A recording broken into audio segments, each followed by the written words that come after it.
Assalamualaikum warahmatullahi wabarakatuh. Selamat siang semua. Perkenalkan, nama saya Nadila.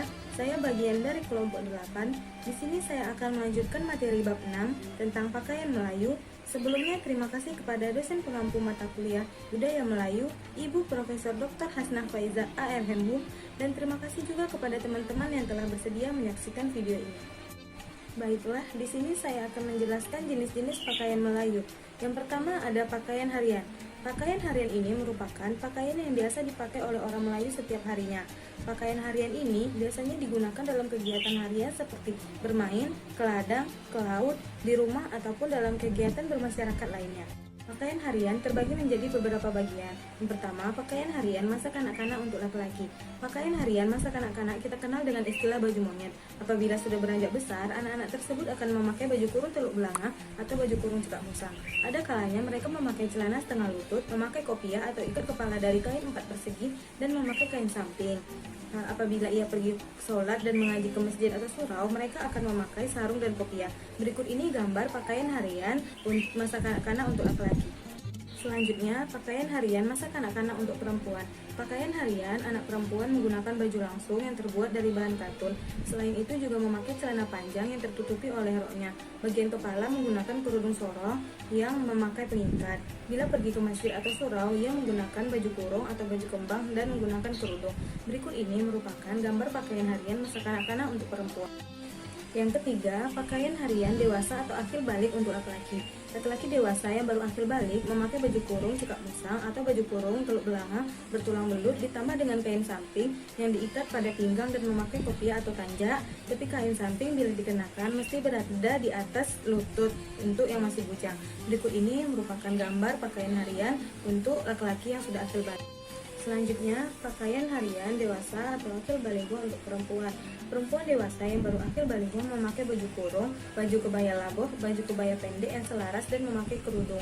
Apabila pakaian yang dikenakan oleh perempuan tidak menutup aurat, orang yang melihatnya akan beranggapan bahwa perempuan itu tidak baik. Takaran nilai kemelayuan dalam kerudung setidaknya harus berukuran panjang menutupi dada dan lebih lebar 1 hasta dari ukuran badan. Berikut merupakan gambar pakaian harian untuk perempuan yang sudah akhir balik. Berikutnya, pakaian harian orang tua dan setengah baya laki-laki. Pakaian orang tua laki-laki dan setengah baya berupa baju kurung tuluk belangat bertulang belut dan baju kurung cekak musang. Baju cekak musang sering mereka gunakan untuk pergi sholat ataupun bertamu ke tetangga. Jika sedang di rumah, mereka menggunakan baju teluk belanga dan kain sarung. Dalam bekerja, orang tua Melayu menggunakan celana panjang dan baju sarung berkerah. Selain itu, mereka juga memakai perlengkapan seperti destar atau kain pengincar kepala. Bagian pakaian harian yang terakhir yaitu pakaian harian orang tua atau setengah baya perempuan. Pakaian perempuan tua dan setengah baya adalah baju kurung teluk belanga dan pada lehernya bersulam tulang belut. Baju ini longgar dan lapang dipakai. Ada juga baju kebaya labuh atau kebaya panjang hingga di bawah lutut. Kedua bentuk baju ini memakai pesa atau keke. Jenis pakaian Melayu yang kedua adalah pakaian setengah resmi. Pakaian setengah resmi adalah pakaian yang digunakan dalam berbagai acara keluarga atau acara yang tidak berkenaan dengan negeri atau kerajaan. Orang Melayu menggunakan pakaian sesuai dengan tempat dan waktu. Dalam acara kekeluargaan, biasanya warna pakaian tidak diatur seperti dalam acara resmi. Sama seperti pakaian harian, pakaian setengah resmi ini terbagi lagi menjadi beberapa bagian. Bagian yang pertama yaitu pakaian setengah resmi untuk laki-laki. Bentuk pakaian setengah resmi bagi kaum laki-laki adalah baju kurung cekak musang, harus dilengkapi dengan kopiah, kain samping, sepatu atau capal. Kain samping yang dipakai tergantung pada kemampuan seseorang. Boleh kain pelekat, kain tenun siak, terengganu, daek, johor, dan sebagainya. Pakaian setengah resmi ini dipakai untuk upacara keluarga seperti menghadiri perkawinan, acara keagamaan, sunat rasul, dan lain-lain. Selanjutnya adalah pakaian setengah resmi untuk perempuan.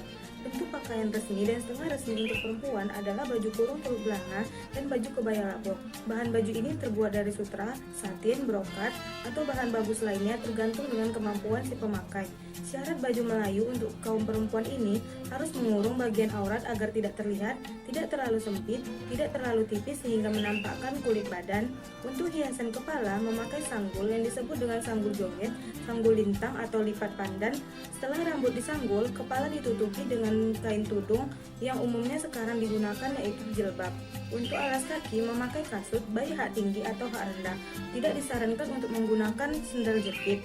Warna yang dipakai disesuaikan dengan dengan selera dan suasana waktu baik pagi atau malam, siang atau sore.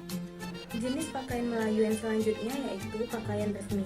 Untuk menghadiri acara resmi seperti menghadiri undangan dari pemerintah atau menghadiri rapat dewan yang resmi, harus berpakaian Melayu lengkap dan memakai sepatu kulit.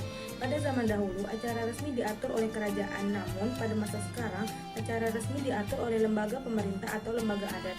Contoh acara resminya seperti upacara penobatan raja dan permaisuri, upacara pemberian gelar, upacara pelantikan, upacara menjunjung duli, upacara menyambut tamu agung atau tamu yang dihormati, dan upacara adat menerima anugerah dari rakyat atau dari negara bersahabat.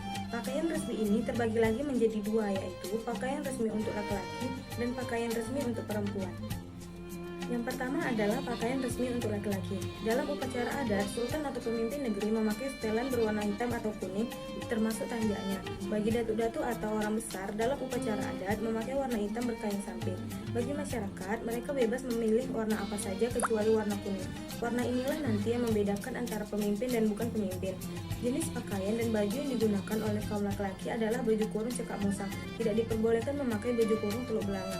Baju dipakai dengan perlengkapan seperti baju setelan dengan celana sampai ke tumit, kain samping dari tenunan sendiri, tanjak sebagai penutup kepala, bengkung sebagai pengikat pinggang, dan sebuah keris Melayu sepukal atau tuasi ataupun tilam uki, serta kasut capal atau sepatu. Yang kedua adalah pakaian resmi untuk perempuan. Jenis pakaian dan baju yang dipakai perempuan baik yang masih muda ataupun yang sudah tua sama saja. Baju yang dipakai yaitu baju kurung teluk belanga dan kebaya labuk. Kepala memakai tudung mente dan tudung kain lingkup. Apabila masuk ke ruangan, tudung kain lingkup dilipatkan ke pinggang kemudian dijepit. Rambut disanggul dengan bentuk sanggul Melayu kemudian ditutupi dengan kerudung. Perhiasan yang berada di dada disebut dokoh dan juga memakai gelang serta anting-anting. Warna kuning hanya dipakai oleh sultan dan permaisuri atau pemimpin tertinggi di daerah tersebut. Jenis pakaian Melayu yang selanjutnya yaitu pakaian upacara keagamaan atau ritual. Bagi pembesar agama seperti qadhi atau imam masjid memakai jubah berwarna hitam dengan panjang sampai mata kaki. Kepala memakai terbus dan dibelit dengan kain tipis berwarna putih, biasanya dibuat berwarna merah. Bilal biasanya memakai jubah berwarna hijau lumut untuk bagian luarnya. Di dalamnya ia tetap memakai baju kurung cekak musang dan juga memakai terbus dibalut kain putih tipis. Muhrim masjid memakai baju Melayu dagang luar dengan memakai kopiah hitam atau kopiah haji dan memakai kain samping pelekat. Sekian materi yang dapat saya sampaikan. Materi selanjutnya akan dibahas oleh Dela Nur Amalia. Atas semua kesalahan saya memohon maaf. Terima kasih atas perhatiannya. Saya akhiri, wabillahi taufiq wal hidayah. Wassalamualaikum warahmatullahi wabarakatuh.